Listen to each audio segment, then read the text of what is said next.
Welcome to episode number 2, the second episode of Inside Sports with Rashad Mitchell, live on Elevation 5280 Sports and Lifestyles. I'm your Rashad Mitchell. This is the second episode. I'd like to thank those who tuned in last week for the show. Now, this is episode 2, and let's get into it, man. Obviously, this show comes on every single Thursday night from 9 p.m. to 10 o'clock p.m. Started a little late, 20 minutes late, but it's all good. Um, Gotta get things, together, get things, taken care of for us, setting up. So I'm getting used to the StreamYard platform. So I'm here. So it's ready to go. Ready to go. Ready to have a better show than I did last week. So let's get into it, man. We're gonna start with the NBA playoff recap. First of all, right now in the Eastern Conference Finals, Game 2 between the Boston Celtics and the Indiana Pacers. The Celtics lead by 6 points, 57 to 51 at halftime. So the Celtics trying to go up 2 games to none after a great classic win on Monday, excuse me, on Tuesday, and they're trying to go up 2-0 while the Pacers trying to like obviously end the series up at 1 game apiece. So let's get into it, man. Recap the games that I've played since last time I was on the air. So we're gonna resume with Game 6 between the Mavericks and the Thunder. This is a classic game, man, especially in the fourth quarter. A lot of great shot making. The Mavericks able to hold off the OKC Thunder, who had a great season. They were number one overall seed, but they got beat in 6 games by the Mavericks, 117 to 116. This is just a great game, man. Great game. PJ Washington was able to make his free throws and able to cap off the victory for Dallas Mavericks as they won 117 to 116 to advance to the Western Conference Finals for the second time in 3 years. So PJ Washington was a catalyst because he made free throws, two free throws,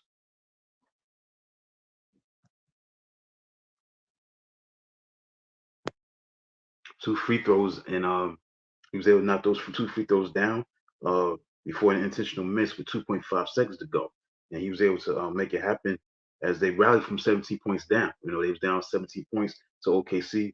And the thing about elimination games that that's the hardest game to beat a team that's on brink of elimination. That's a hard game because that team that is on brink of elimination is gonna play their hardest. And the Mavericks had to come back from 17 points down in the second half to win 117 to 116 to wrap up the series. Now they're in the conference finals. Right now they lead 1 game to none over the Minnesota Timberwolves as of right now. So that's the thing that stands out. So when you look at that matchup, that was just a matchup that favored Dallas Mavericks. And Luka Doncic played well. Kyrie Irving, he's now 14-0 in his personal career for his closing out games, and it'll be his first conference finals that he's in right now since 2017. So Kyrie Irving definitely a veteran. He's 32 years old. He's definitely come a long way from where he was, when he's with Cleveland, Boston. Like he's on his best behavior. When he's with the Nets, he's definitely just playing basketball and playing like the player that he's supposed to be. I think you see that in his performance, especially last night. We get into that shortly, but I had to start with that, 117 to 116 win for the Dallas Mavericks as they advance, winning Game 6 and advancing to the next round in the conference finals. So that was on the docket. Then I'm gonna go over the next 2 games to go over is on Sunday. We had two doubleheader Game 7s. You had the Pacers and the Knicks. Obviously, a rivalry renewed, and West is new when these two teams meet. This is the third time that they went to a Game 7, and they was able to do that and handle their business, and they was able to win the Pacers 130 to 109. Now the Knicks took care of business in Game 5, but they lost in Game 6 on Friday, 116 to 103. Let's go over that game real quick. Um, the Knicks came up, playing well. They played very well. They was able to, you know, jump out to a 30-29 lead in the first quarter. But it's not how you start, it's how you finish. Get credit to the Pacers. They was able to rally, handle their business. The win going away 116 to 103, led by Pascal Siakam. He had 25.7 rebounds. Miles Turner had 17.8 rebounds. And they was able to force the seventh and final game at the Garden. They was able to do what they had to do to win. And also in this game, the Pacers out rebounded the Knicks 47 to 35. And that's important because the Knicks trademark all season, especially in the postseason, is rebounding, offensive rebounding, second chance shots. They've been able to do what they had to do and do what they had to do, and that's the thing about it, man. They know what it takes to out rebound the opponent. That's what they did in this game. They was able to find a way to out rebound the opponent in the Knicks, and that's their forte. They love to out rebound people offensively. They know how to get second chance shots, and that's what the Pacers did a great job with. They was able to make it happen and make sure that they didn't dominate the boards. That's why they had that advantage, 47-35 advantage in rebounding, and also they had an offensive rebounding edge, 14-13. So they was able to do their thing. Tyrese Halliburton had 15 points. Andrew Newbard had 15 points. He had 6 rebounds and also 6 assists. They was able to win, pull out the victory, and get the job done and win this important game 6 to force a game 7. So let's go to game 7 between the Knicks and the Pacers. That was on Sunday, and the Knicks got blown out. Man, they got they butt kicked, they got embarrassed. Yes, they had a lot of injuries. As Brunson broke his hand, and even if the Knicks came back and won, they would probably got swept by the Celtics. We gotta be healthy. Now, the Knicks are getting the taste of their own mess because when they went up against the Philadelphia 76ers, what happened? They went up against a not 100% Joel Embiid. Joel Embiid was not 100%. He played well in the series, but he could have been better. Obviously, Tobias Harris didn't do enough, but get credit to the Knicks. They played with what they had to go up against. But this series against the Pacers, they had a chance to win the series.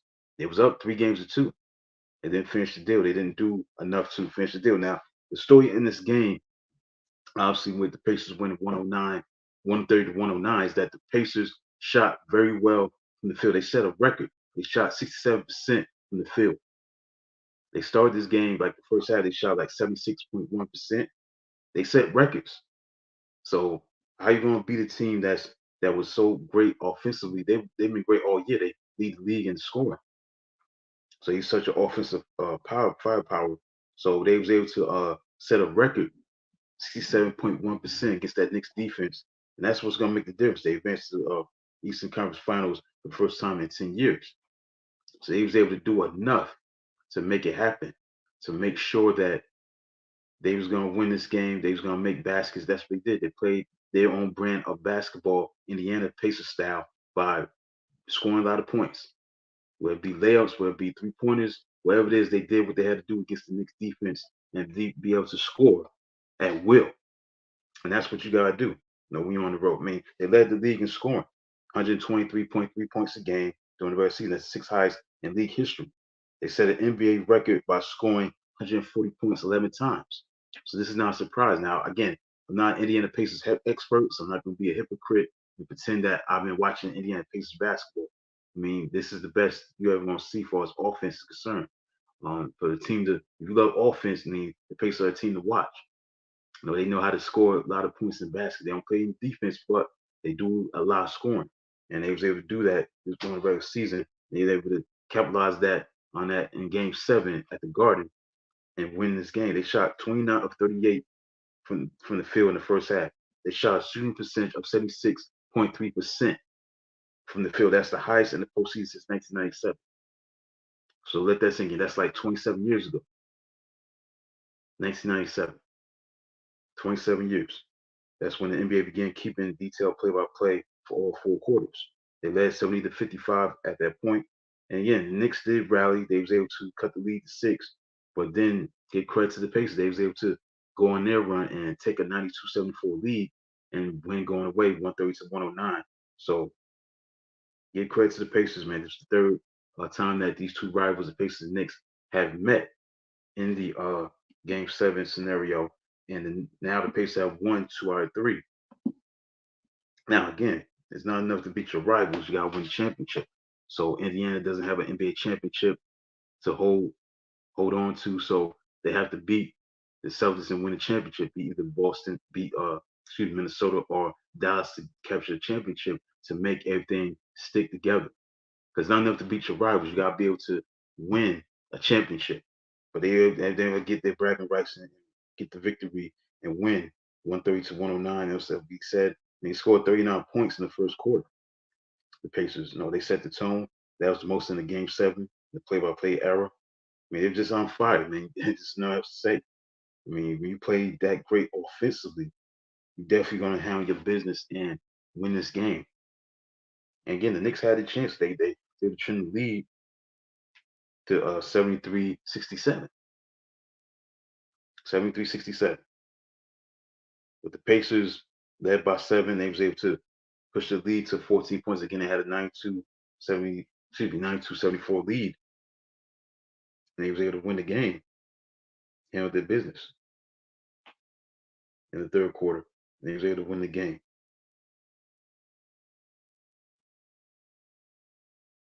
92-74. So they had an 18-point lead after the lead was cut to 6 points. They was able to do what they had to do to win the game, 130 to 109. So give credit to the Pacers. Nuts to be said. Look at who was leading score. I think it was Halliburton. Yeah, Halliburton had 26 points, 6 assists, 4 rebounds, hit 6 threes. Everybody shot well. I mean, Aaron Nesmith, he was 8 for 8 from the field. 8 for 8. 19 points, 4 rebounds, 1 assist. Hit 2 threes, 2 shot attempts from 3. So he was able to do enough to get the job done. Everybody shot well. Halliburton shot 10 for 17. Limbart had shot 8 for 10. Uh, Turner shot 7 for 11. Nesmith was perfect, 8 for 8. Siakam was 8 for 15. So it gets no better than that. McConnell played his usual best coming off the bench. He had 12 points off the bench, 6 of 8. So he was able to get the job done and make it happen. So give credit where it's due to the Pacers for advancing to the next round. Now they play currently the Celtics, and we get into that series in a few. But next you had a shocker. This was shocked me, man. If you're a Denver Nuggets fan, you gotta be stunned still to this day that your team blew a 20-point lead at home against the Timberwolves, the defending champions. Blew a 20-point lead at home. You got the best player in the league, 3-time MVP, and Nikola Jokic. To me, they shot too many threes, especially him. I mean, they just was non-existent on offense. I mean, they just sell too much for shooting jumpers. I mean, you got Carl Anthony Towns in foul trouble. You got Rudy Gobert in foul trouble. Matter of fact, he fouled out, but they didn't go enough to Jokic down low and on the block and try to get Towns fouled out. Now Gobert did foul out, and Towns had no foul trouble. He had 5 fouls, but they just went away from Jokic for us getting the ball down low. Get the ball down low and see what he can do in terms of him making shots down low, turnaround jumpers, up and unders, do what he does best on a block. They was too content with just shooting threes, shooting bad shots, and plus their bench didn't do anything. The bench was not effective. Come off the bench. I mean, the thing about this loss is that yes, Murray had 35 points, played well, not good enough. Jokic played well, not good enough. He had 35 points, 34 points. You know, Murray and Jokic combined for 69 points. They did their job. They were 2 of their best players. Did their job. They stepped up in the game 7. But the problem is they didn't get no help because Aaron Gordon was a non-factor. 4 points, 4 rebounds, 2 assists, 2 for 5 from the field. That's not gonna cut it in the game 7. Then you got Michael Porter Jr. He was terrible. 7 points, 1 for 6 from 3. He had 9 rebounds was a plus, but he shot 3 for 12 from the field. So they didn't get enough support from their supporting cast outside of their 2 best players in Jokic and Murray. Caldwell Pope had 5 points. The bench was awful. Only Christian Brown had 5 points. That's not gonna cut it. Shot 33 3-point attempts, only made 8. But I just think that Jokic was bad for us shooting threes. He shot 10 3-point shots and only made 2 of them. That's not gonna cut it. You gotta be able to go beyond that. Get the ball down low. Demand the ball if you have to. This is game 7. And for they don't just play so stagnant. Now again, you could say he got tired, got worn down. They played 47 minutes, didn't get a chance to get a breather, but it shows the lack of depth that this Denver Nuggets team has. But give credit where it's due to the Timberwolves. It's not about what the Nuggets didn't do, it's what the Timberwolves did to them. They played better defense. They came through down the stretch. Their bench stepped up. Naz Reid had 11 points, 4 rebounds, well-balanced scoring. McDaniels was a catalyst, 7 out of 10 from the field, 3 out of 4 from 3. He had 6 rebounds, 23 points, 23 points for Towns, one with 12 rebounds. They just did enough to make big shots and go on the run that they need to go on to overcome a 20-point deficit, man. To do that on the road, just it's hard to believe. And it shows you that the parity in this league that you have right now is that there are no great teams in football. There are no great teams. Anybody can get beat. Anybody can get, picked off. You know what I'm saying? Yes, Denver was a worthy champion, but they need to get better off that bench. And for Minnesota, this is their second time playing in the conference finals in their franchise history. You know, they made a lot of history. And they became the first team to overcome a 15-point deficit that's the largest in Game 7 in NBA playoff history. You know, they did enough to get it done and give them credit. Credit is due. They did with the defense, did enough on offense to get it done. And they was able to win this game, racing a 20-point lead. Hard to believe in the third quarter. When Jamal Murray hit that three-pointer with 10:50 to go in the third quarter, you thinking as a Denver Nugget fan, oh man, we gonna advance to another conference finals and play Dallas. But not the case. Give credit to the resolve and the comeback ability of the Minnesota Timberwolves coming back from that deficit and winning this game 98-90. Give them credit. They did enough to win. Give them credit with the defense and did enough on offense to make it happen. Um, Big time shots by everyone. Their role players stepped up. Edwards was solid, wasn't great, but he did hit a 3-pointer to cut the lead to one before third quarter ended. And then he hit a three to put him up by 10. That was huge. And he was able to do enough to get it done. But give credit to Carrington Towns, 23 and 12. Gobert played well, and now Reed played well. So, yeah, that was a big time back breaking 3-point by Edwards. Put him up by 10. But Reed played very well. Especially there was a play where he dunked, made a dunk off a miss, right-handed dunk. I mean, unbelievable.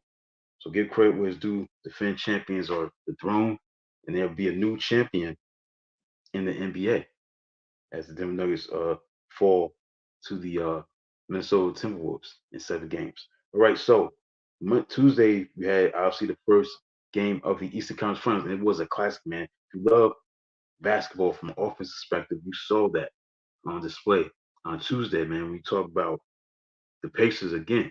This is a game that they should have won. Now they got to a slow start. The Celtics jumped on them 12-0.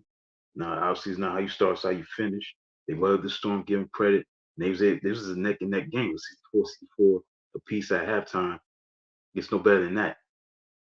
And then in the second half, it got even better, man. It got even more thrilling. So the Pacers, man, they had a chance to win this game. But give credit where it's due. The shot of the game obviously was in regulation. Jalen Brown's game tying 3-point shot. That 3-point bomb tied the game up with 6.1 seconds remaining in regulation. And that was just a huge shot. I mean, just under that pressure, because they could have lost that game. Now, the problem with in the end, they didn't take care of the basketball in that game. Late in that game, and can't do that. You got to be able to take care of the basketball.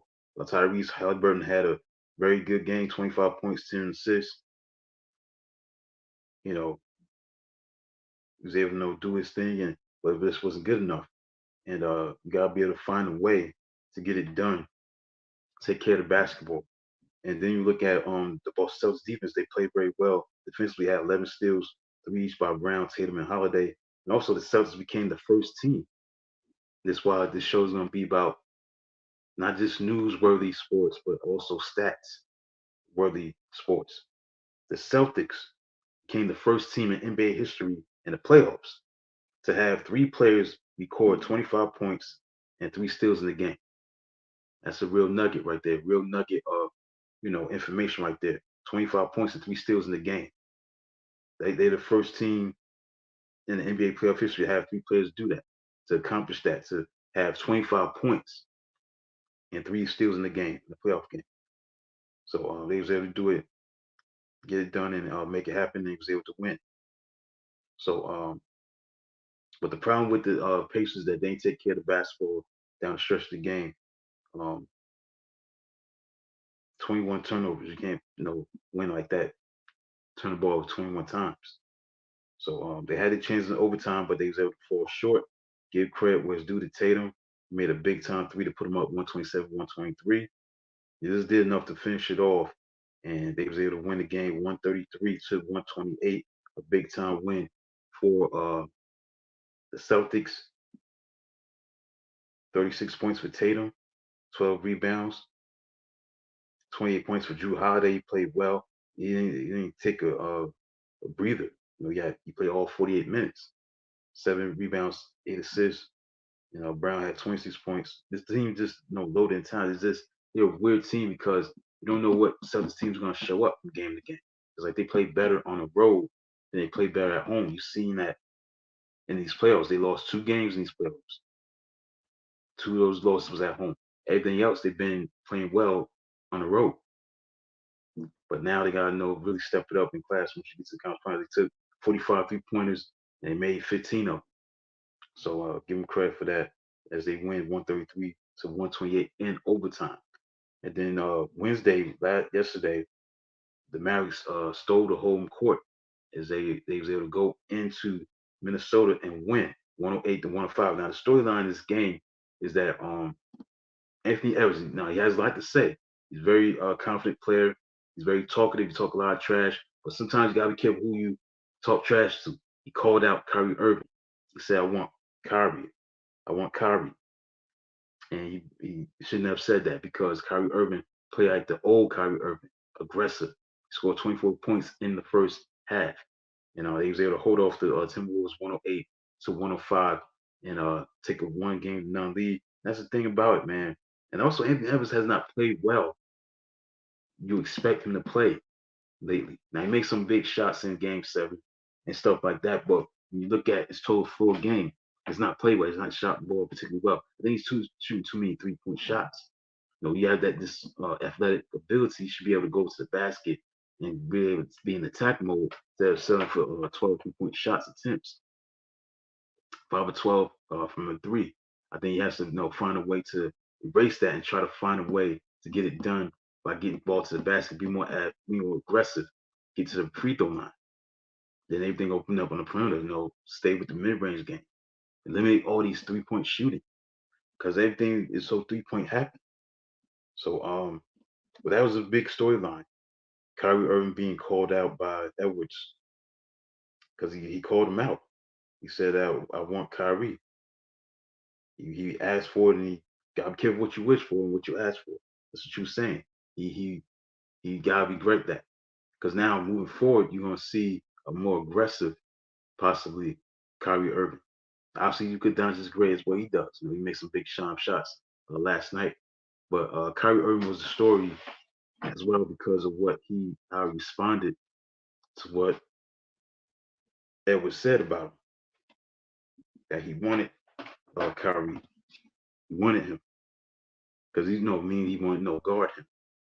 So you gotta be careful what you wish for. He put up big numbers, and he was able to get it done. And Luka Doncic played great. He had 15 of his 33 points in the fourth quarter. Kyrie Irving scored 24 of his 30 in the first half. He's definitely dominant. Dallas also had an advantage in the points in the paint department, 62 to 38.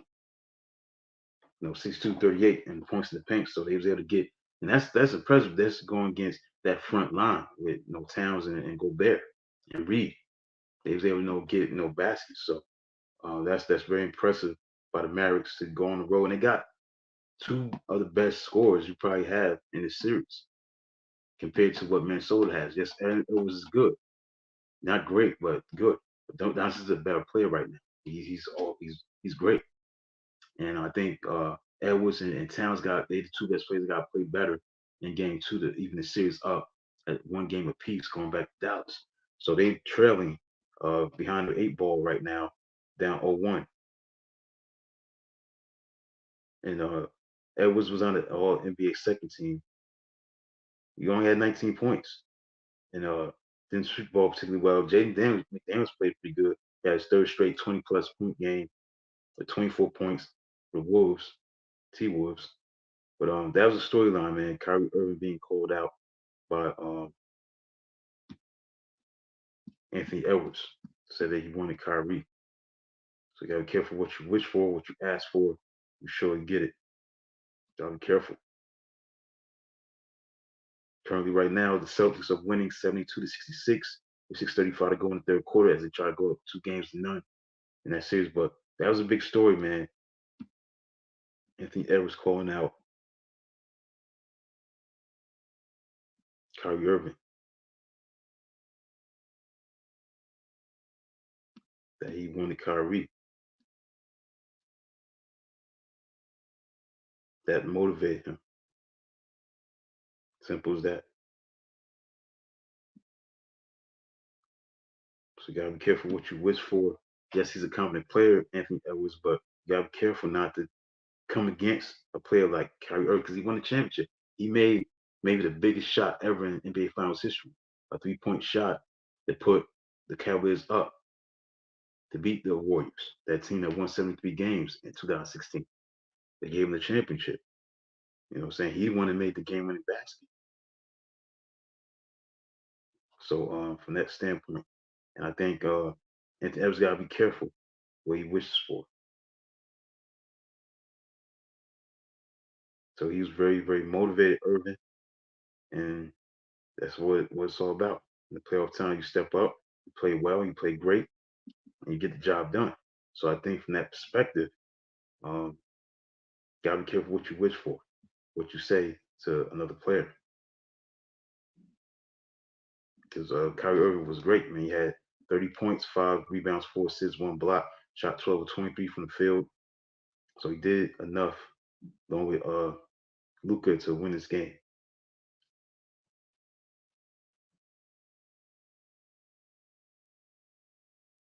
So that's what it's about. And according to Irving, he said, and in quotes, I use that as motivation. When I was sitting at home, I saw it. I was like, just a nod of respect. Also knew what type of game it was going to be. Game one, and also for the rest of the series, I was at home with my family watching Game 7, and then Ant comes out and says, "I got Kyrie." But also, that's a no fear mentality, and that's why we love Ant. Yeah, and that's what it's about, about competition. But you got to be careful that you call a player out. That you just go out and just let your play do the talk.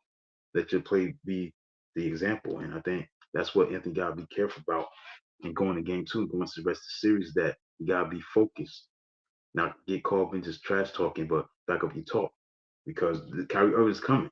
He's definitely a guy that capable of exploding in any game along with Doncic. That's the thing that could give the advantage to the Mavericks is they got Doncic, who's an All NBA player. I'm gonna go over that in a few. The All NBA team, the All Rookie team, and the All Defensive team. Before I get into some baseball talk, and get into the Pete Rose book that I'm currently reading. Talk about that, and then get into the honest day in sports history for um, May 23rd. So that's the storyline with that from last night. The Mavericks won that game, and now it's time to move forward to right now. The Celtics are winning 80 to 71. They're playing very well right now. 3:44 to go in the third quarter. Celtics are winning by 9. So Celtics are playing pretty good at home. They're not sloppy. They're not sluggish. They're playing pretty good. Right now they lead 82 to 71. As the Pacers call a timeout with 3:44 to go in the third quarter. So the Celtics are up by 11 points, playing like a team that they're supposed to be. This is a team that won the most games, 64 and 18, the best team in the league. They're playing like it right now. Let's look at the scores. I mean, Jalen Brown's playing well. He got 31 points, 11 of 19 from the field, 3 for 7 from three. The thing is, Jason Tatum's not doing that much. He only 4 for 11 from the field, 0 for 3 from three, 5 rebounds, 5 assists. Only got 2 personal fouls, but he's not getting it done. He only got 8 points. But other guys are picking up the slack. Derek White, he has 16 points. He's doing his thing, making it happen. Derek White, 16 points. And the high man is Jalen Brown. He has 31 points. So that's the difference right there. Siakam is doing his thing. He has 26 points, 12 of 16 from the field. But right now, the Celtics are looking very good right now, leading 82-71. All right, so tomorrow you got game two of the Western Conference Finals. You got the Mavericks and the Timberwolves.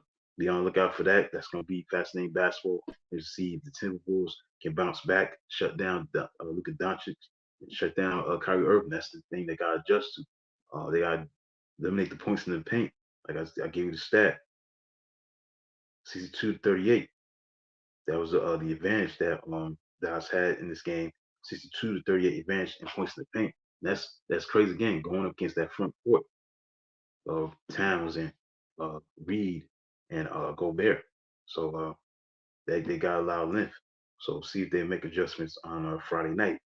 So we're gonna have every game mostly every night. On Saturday we got Celtics and the Pacers in Game 3. On Saturday, excuse me, and on Sunday you got Game 3.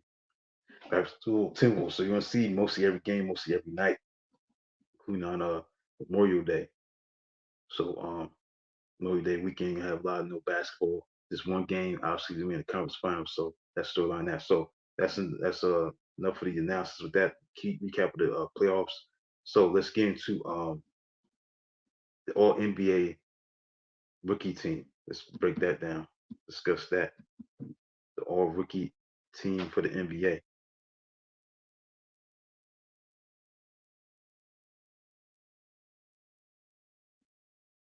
All right, for the first team, Chet Holmgren, Oklahoma City Thunder.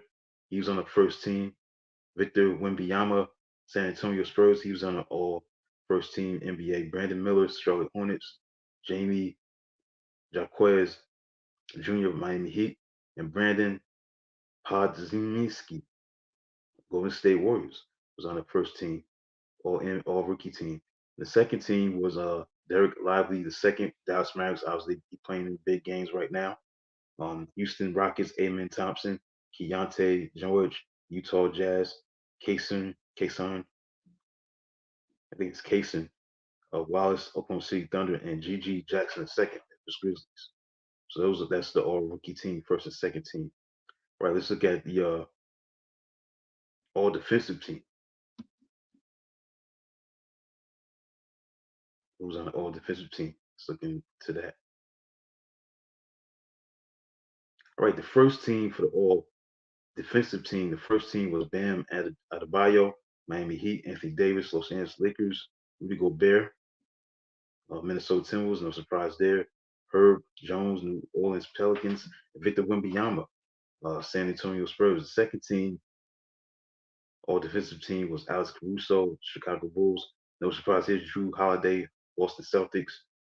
Uh, He was on the second team.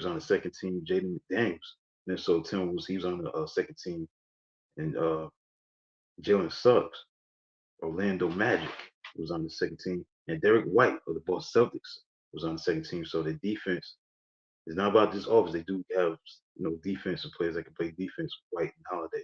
So that's a good look with them. That was the all defensive team. Let's look at the all NBA team that was announced this week.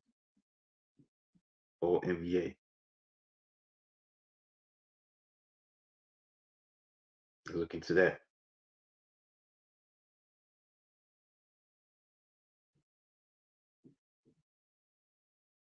Let's see. All NBA team. You have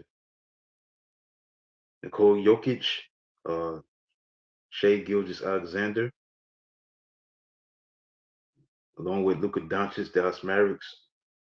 Obviously, Gilgeous-Alexander played for OKC. Jokic obviously for Denver. Giannis Antetokounmpo, he was on the first team. Milwaukee Bucks, and Jason Tatum was on the first team. So Doncic was on there for the fifth time. 5 consecutive years he's been the first team. And Kupo, 6 straight years. Tatum, third straight being on the first team.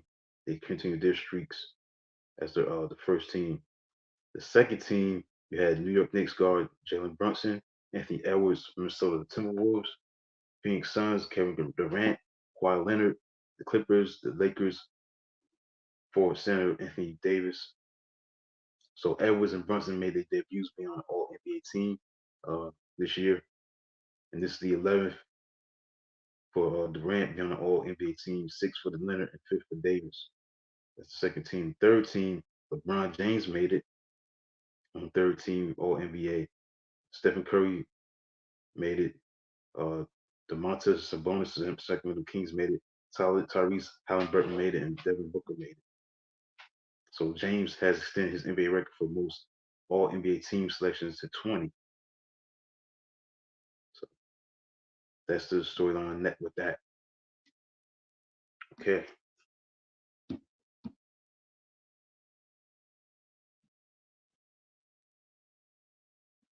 All right, so that's it for that. That's it for the NBA. Let's get into some baseball. Get some baseball, Major League Baseball. How about them Phillies, man? The Phillies are looking very, very good. Philadelphia Phillies, they're looking really, really good. When you look at the way they're playing right now, they got the best record in baseball. Suarez, man, he definitely being a catalyst as far as his pitching. Right now, currently the Boston Celtics are up by 13, 89 to 76, with 2:04 to go in the third quarter. So they playing great right now. The Celtics looking good. Jalen Brown is the high man with 33 points, 12 and 20 from the field. Now it's 89-77. Right, let's get into some Major League Baseball. There's some scores that's going on right now. I got some finals in baseball. Right now, Philly beat the Rangers 5-2. So the Phillies are 37-14 with that win, and the Rangers are 24-27. And again, the pitching is making a difference. Wheeler, Zach Wheeler tossed 7 strong innings. JT Realmuto and Nick Castellanos hit homers and to help Philadelphia sweep the world champion, defending world champion Texas Rangers, man. So it's the 7th series sweep for the red hot Philadelphia Phillies. See what they do moving forward. But when you look at again, this is a show that deals with statistics. This show is going to be a sports show that's going to deal with stats related statistics. So it's been 132 years, right, in the making. The Philadelphia Phillies are 29-6 over their last 35 games.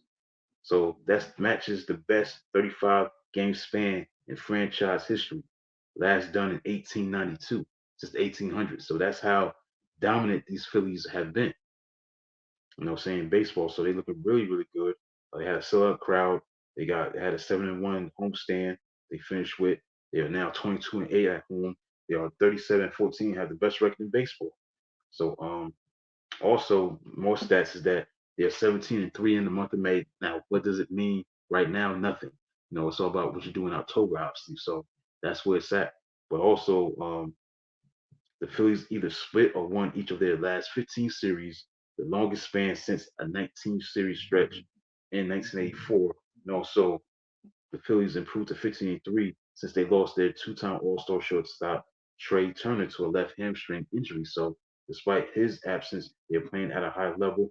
Um, this team is motivated because remember, this team lost last season in the NL Championship Series Arizona, and they lost in 2022 World Series to Houston. So this is a Philadelphia Phillies team that knows how to get to a championship. They know what it takes to get there. They didn't make it last year because they lost the championship series to Arizona, but they know what it takes. They lost in the World Series to Houston. So this is a team that knows how to get it done. And they're on a mission. They're playing very good baseball right now, but it's the month of May. Also, the Phillies have yet to win a series against a team that entered Thursday above 500, and they sure knocked off the Rangers movie 24-27. So Texas has lost 4 straight in 12-19. So they're eventually going to be tested sometime this year. But again, you play the series that you have. It's going by what I see with the research that haven't beaten anybody that really good in a while. According to what I see, they have yet to win a series against a team that entered Thursday above 500. So that's interesting. See if they get tested. See the schedule gets much tougher. So that's the storyline on that. As far as baseball is concerned with the Phillies. Okay, we had a final in extra innings in 10 innings. The Padres of San Diego beat the Cincinnati Reds 6-4. The Braves beat the Cubs 3-0. Oakland Athletics beat the Rockies in 11 innings by a score of 10-9. And the Blue Jays beat the Tigers 9-1. But we got a game going on right now at the bottom of the 7th. The Baltimore Orioles are leading the White Sox of Chicago 8-2. Now, so the Yankees, they shut out the Mariners 5-0. Shut them out. So the Yankees are 35 and 17.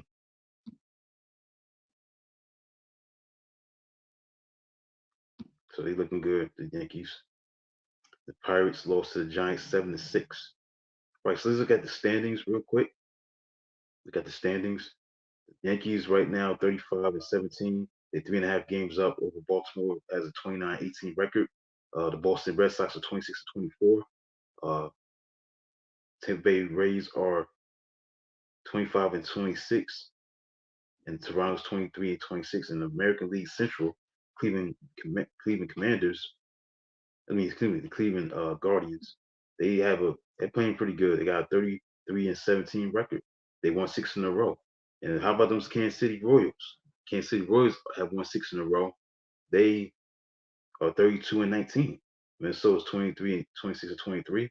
Detroit is 23 and 27. 15 and 35 is the record for the White Sox.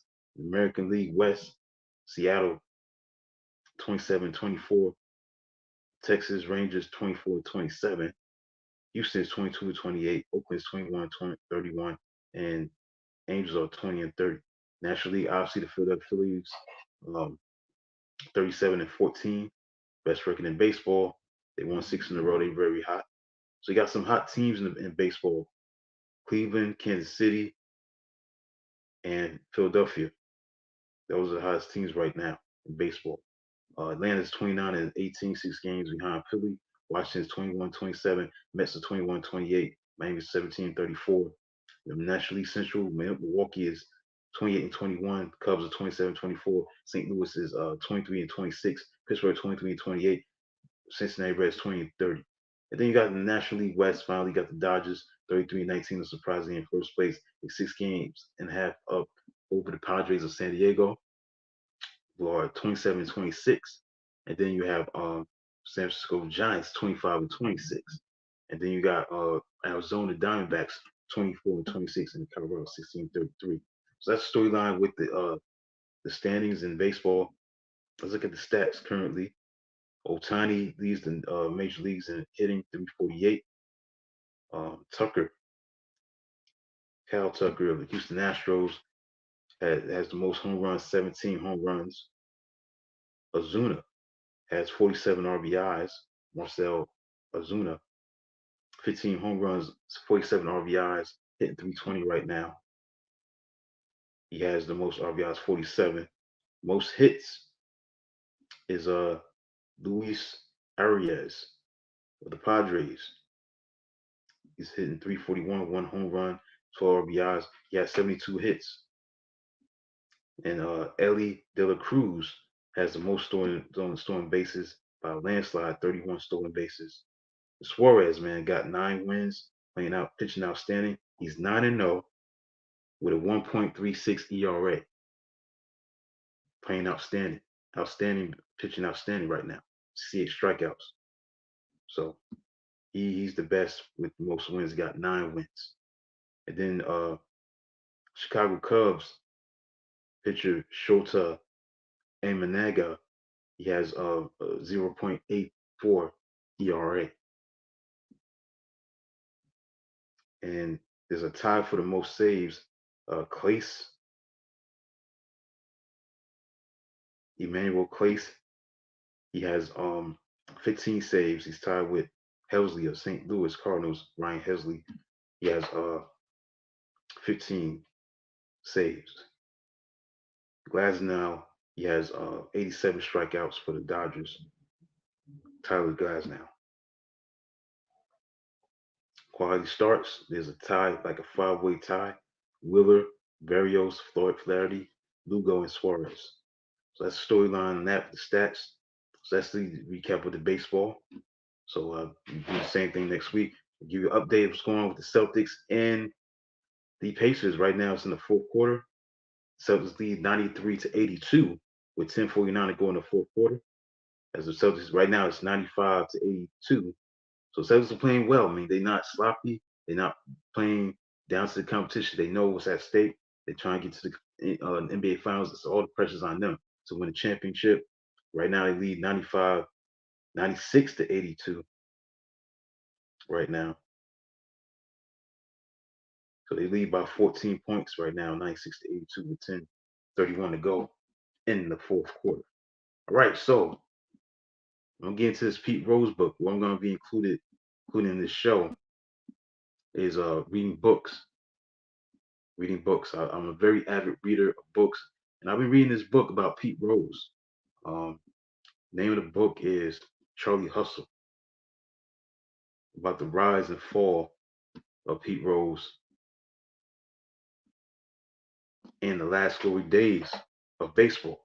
The thing about this book, man, that I learned about when I watched by reading this book on my Amazon Kindle was that Charlie Hustle, that nickname that was a moniker for how Pete Rose hustled, how he ran the bases, ran hard, played hard. You know what I'm saying? Played hard.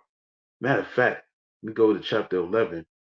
In the chapter, Mickey Mantle, why he for the Yankees, right? Especially Mickey Mantle.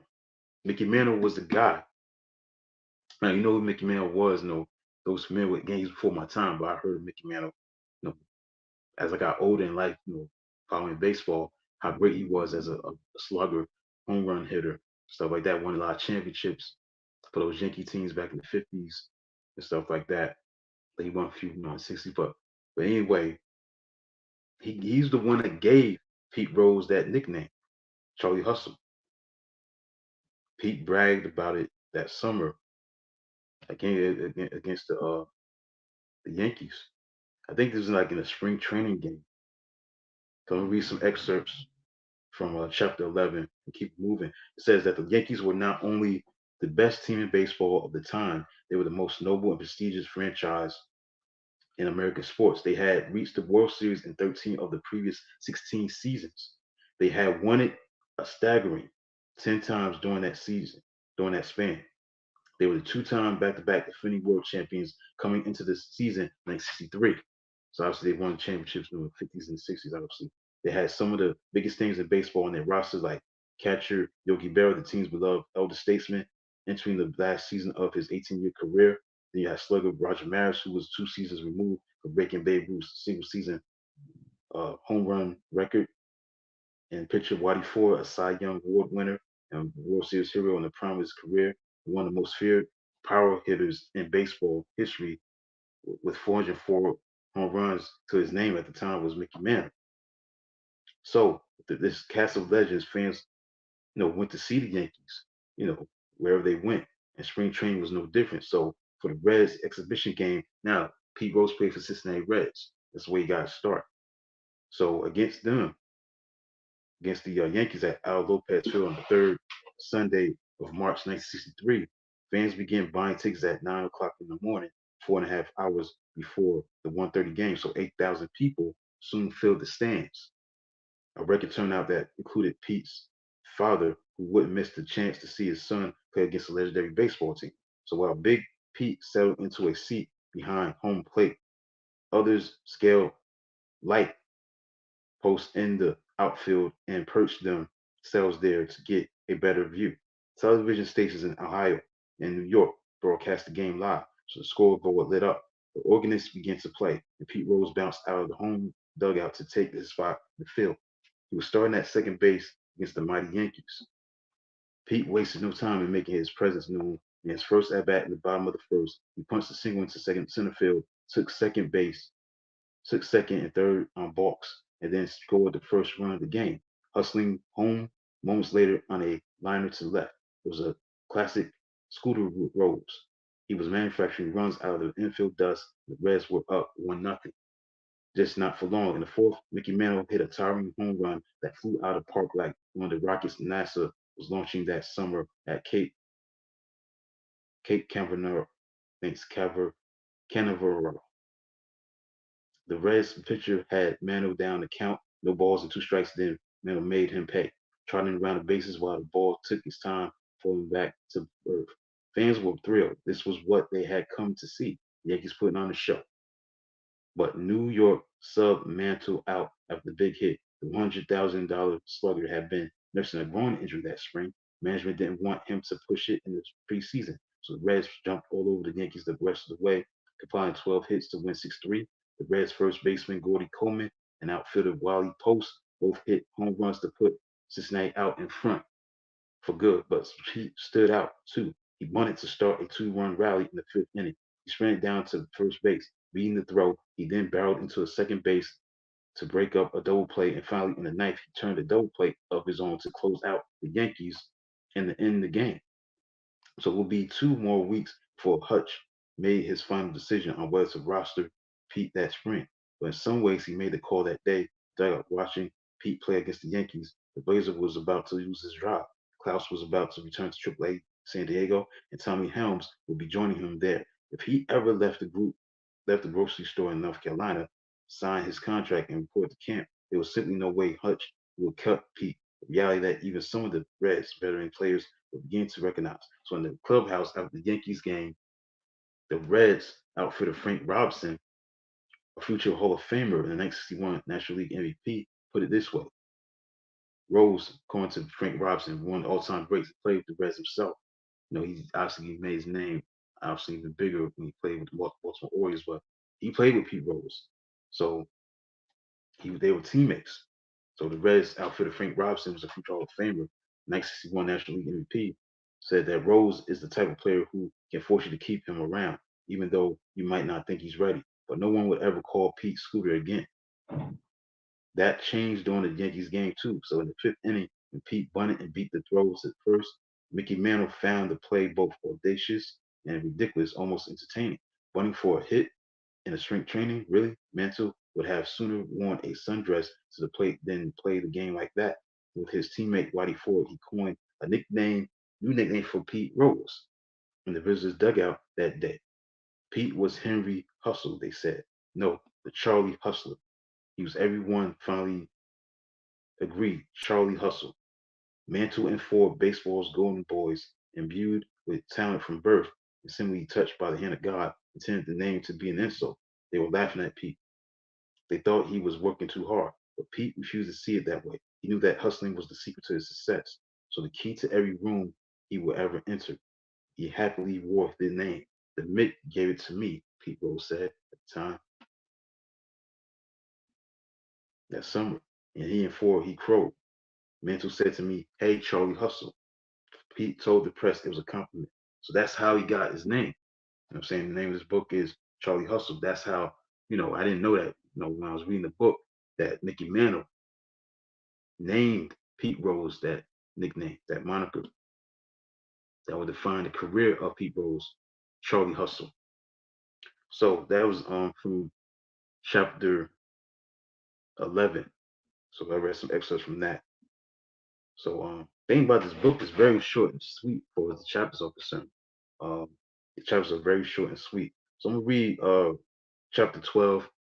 Man, I only got like about 7 minutes to go. This is an hour show. Obviously, I started a little late, but trying to get this thing acclimated with this StreamYard platform. But it looks everything's up to date. Everything's up to date. Like I said, I would have been done by 10 o'clock, but try to do that in the next episode. But hopefully, enjoying what I'm talking about with this new book about Charlie Hustle, the rise and fall of Pete Rose, and the last golden days of baseball. Okay, so let's continue on. Chapter 12. Opening day was like a holiday in Cincinnati. Shops closed after lunch. Executives cut out of the office early to meet their wives and children at the mid-afternoon game. A local fixture, Peanut Jim Shelton, greeted the crowd outside the stadium selling roasted nuts from a two-wheel cart. And for 3 decades, a massive parade snaked past Peanut Jim down the street through throngs of people on either side and up to the gates of Crossley Field. On opening day 1963, this parade included a color guard, brass bands, cheer squads, Boy Scouts troops, and the governor of Ohio himself. He was going to throw out the first pitch of the game in front of a sold-out stadium. Attendance standing room only. It was a celebration unlike any other in the country because Cincinnati had a history unlike any other. It was a baseball town through and through. Cincinnati was home to the first professional baseball franchise. The Red Stockings formed in 1869 that predated the Yankees, predated the Red Sox and the Dodgers, and the Giants, and every other team. And they were a shining example of pure baseball dominance from the start. The Red Stockings went 57-0 in their first season, beating everyone they faced in front of large crowds, usually by enormous scores. They defeated the New Orleans Southerners 35-3, the St. Louis Union 70-9, Milwaukee Cream City's Club 85-7, Cincinnati Buckeyes won 3-8. It would be more than a year, in fact, before the Stockings lost the game to Brooklyn Atlantics in extra innings. The team president at the time didn't linger on the loss. He said he'd rather run the Red Stockings in Cincinnati than be President Ulysses S. Grant in Washington, though this team soon disbanded, and one of the star players brought the Red Stockings name to Boston. City leagues in Southwest Ohio established a new ball club under the same flag. So in time, this version of the Red Stockings became known as simply the Reds. And over the decades, through a sea of changes, the franchise made Cincinnatians proud. The Reds were the first team to play at night, the first to travel by air, and the champion of two World Series. Though the team's first title in 1919, the Chicago White Sox felt cheap, maybe even stolen, because mobsters and gamblers had gotten to the heavily favored White Sox that fall and persuaded a handful of players to throw the World Series to let the Reds win, to lose on purpose for money. Pete left Tampa on an overnight train on the first Wednesday of April. He wasn't officially rostered yet, but he hadn't been cut either. With just 6 days to go before opening day, he was heading north with the Reds and the White Sox for a barnstorming tour through Macon, Lynchburg, and Charleston, Indianapolis, en route to Cincinnati. It was after 9 o'clock when the train finally inched out of the station in Tampa, and no one seemed like to get much sleep for the afternoon game the next day in Macon. The train cars were bursting with baseball players, laughter, card games, revelry, and the fresh promise of a new season. Everyone on board could convince themselves that this was going to be their year as the train rolled north in the night, and no one was doing more convincing than Pete. I deserved this chance, he told a reporter after the train arrived in Macon in the morning. Hutch still wasn't sure. He was worried that Pete might struggle against big league pitching. He was concerned that he'd be putting too much pressure on him, bringing him up so fast so players didn't jump from the Class A Sally League to the majors. Pete probably needed to go to San Diego with Kloss and Helms and avoid the circus that would come with a roster spot in Cincinnati, a circus that was already starting before the train even arrived in Macon. Reporters were knocking on the door at 4404 Braddock Street, asking questions of Big Pete and Laverne. Hutch knew this was only the beginning. If he added Pete to the roster, it would be a public relations bonanza. West High boy was coming home. But Hutch couldn't shake his instincts. That Saturday night, after the Browns storming shops in Macon and Lynchburg, and the game in Charleston, West Virginia, Hutch gave Pete the news he had been waiting to hear his whole life. Pete was on the team. He was about to celebrate his 22nd birthday. He was going to play for the Cincinnati Reds. There was just one catch. After arriving back home in Cincinnati on Sunday, Hutch told Pete to check in at the Netherland Hilton Hotel downtown. He was not to spend his night with his mother and father. Big Pete and LeBron were jumping with excitement on Bradley Street. Go home and see your folks, kid. Hutch told him. Then come back to the hotel. He needed him to get some rest and stay focused. You're starting against Pittsburgh tomorrow. All right, so that's it for chapter 12. I'll be in chapter 13 next week. So continue on this book reading 7 about Pete Rose, man, Charlie Hustle, the rise and fall of Pete Rose in the last glory days of baseball. So I'll be in chapter 13 next episode. So hope you enjoyed those excerpts, man. Hope you enjoyed that. Hope you learned a lot about what I just read. So quickly before I close out, let's get into on this day in sports history. Right now, the Celtics lead 104-89, which is 31 to go. Looks like they're gonna take a commanding 2-0 lead, Hope serve in Boston before they go out to Indiana, leading 2 games to none. Right now, they lead 104-89. Let's get into this on this day in sports history segment for May 23rd.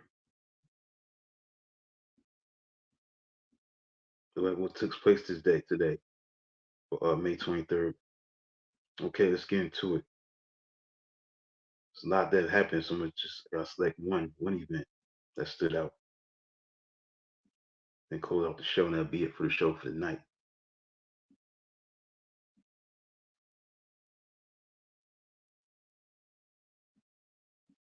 Okay, I'm gonna go into no, I don't get into boxing, but this is a good one. In 1981, On May 23rd, Puerto Rican boxer Wilfred Benitez, 22 years old, became the youngest three-division world champion in history by knocking out WBC World Super Welterweight champion Reese Hope in 12 rounds in Las Vegas. Also, there's another thing that happened on this day. In 1984, Detroit Tigers win American League record tying 16th straight road game. Also in 1990, on May 23rd, on this day, New York Yankees hit 6 home runs to beat the Minnesota Twins 12 to nothing. Also in 1991, Philadelphia Phillies pitcher Tommy Green pitched a no-hitter against the Montreal Expos as they won 2 to nothing.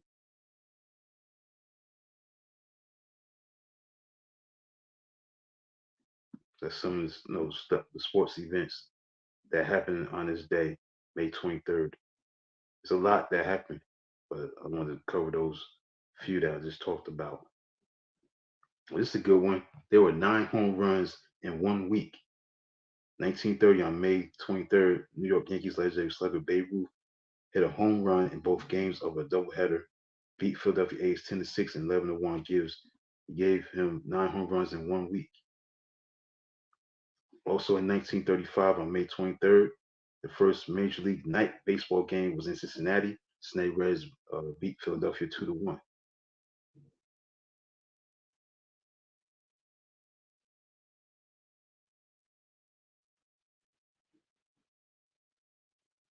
Also, in baseball, the longest home run ever hit in Baltimore Memorial Stadium was by Harmon Killebrew in 1964, May 23rd, 471 feet. And so Twins Harmon Killebrew hit the longest home run at the time, 471 feet.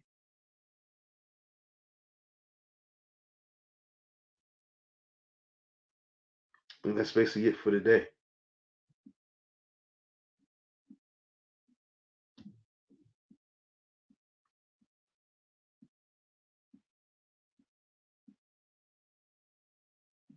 May 23rd. Excuse me, let me apologize. That's for May 24th. I apologize. That was not May 23rd. So let me stick to May 23rd. That I was wrong about that. That was for May 24th. This is about May 23rd on this day in sports history. Let me give you another one. The first Wrigley Field home run was hit by Hack Wilson. He's the first to hit a home run off of Wrigley Field scoreboard in 1926 on May 23rd. Yeah, May 23rd. Joe DiMaggio hit 3 home runs consecutively against the Indians at Cleveland Stadium, winning 6 to 5.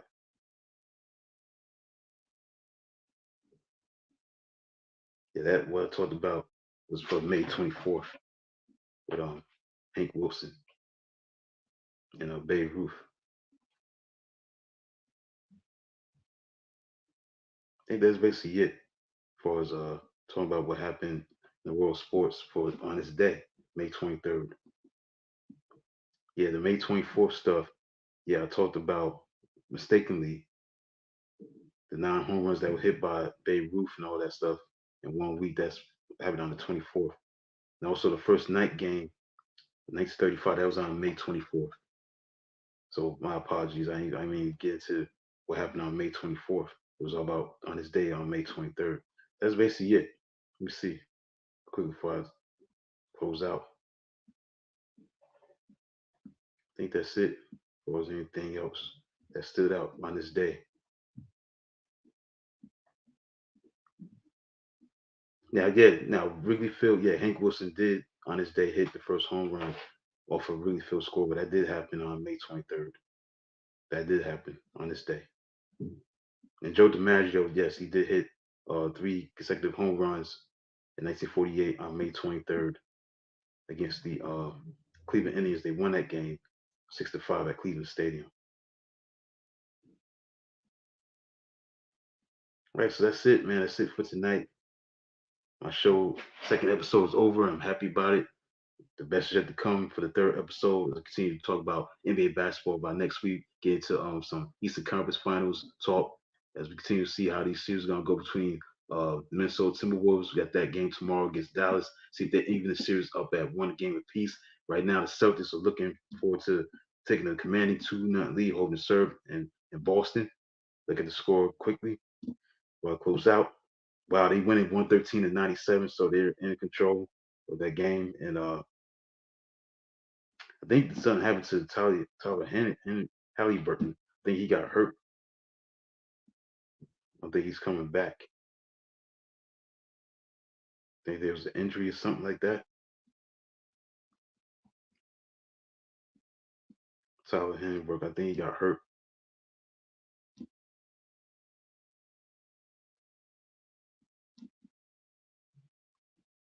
think he got an injury.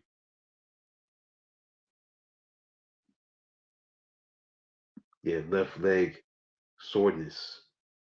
He did not return, so he has a left leg soreness. So that was a big loss for a team like the Pacers to lose a guy like that. But again, look like the Celtics going to take over this series, hold serve in Boston, not messing around and lead 113-99, 3:47 to go in the fourth quarter. So that game is about to be over. So that's it for tonight's show, man. Hopefully you enjoyed everything I talked about from tonight.